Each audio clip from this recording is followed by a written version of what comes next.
Alay na pa siya.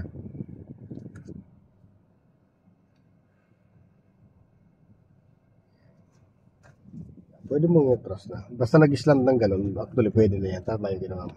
So dito ka lang mag-a-adjust syempre. So yung dito ka side mirror titingin eh. Pag medyo sumigil ka dito sa kanan, gigit na mo, no? Yan. Medyo nasa ka na dito? Okay. Ano gagawin? Tama. Nakatas ka ng konti. Okay. Yun okay na. Yes. Babalik na ulit.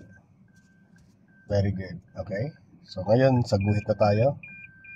Tignan mo kaliwat kanan. Okay. Parehas na yung distance. Okay. Good. Tingnan na. Yun. Very good. Easy lang pala sa'yo. Yan sabi ko sa'yo. Stopper lang. Nice. Nice one. Nakita mo yung ilaw nung truck na yan? Opo. So, ito sa bandang kanan. So, kailangan mo wala lang yan. Lagpasan mo lang. O, diba? Lagpasan mo ba? Nakaya ba? Yan. Truck na yan. Ano? Nag-slant ka na. Then, gitna mo manibela mo. Gitna mo na manibela mo. 1 and 2. Ito yung step number 3.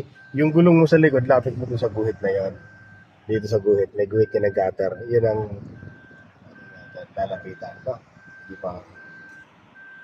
Sige, save ka na yan. Kasi wala, malayo yung truck eh. Wala akong problema. So, ipo-forma na namin ito. Okay. Tapos na, no? Yan. Todo manibela mo na yan. So, netras ka. So, hanggang doon sa stop sa anong to. Sa guhit. Yan. Hindi mo kung pantay ng katawan ng sakyan dito. Ayaw, pantay na siya. Gitna ng manibela mo.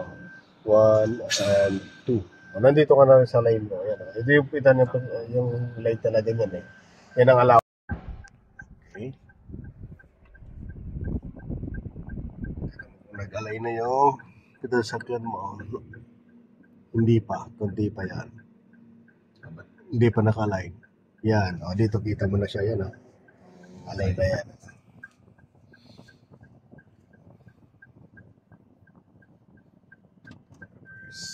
Okay.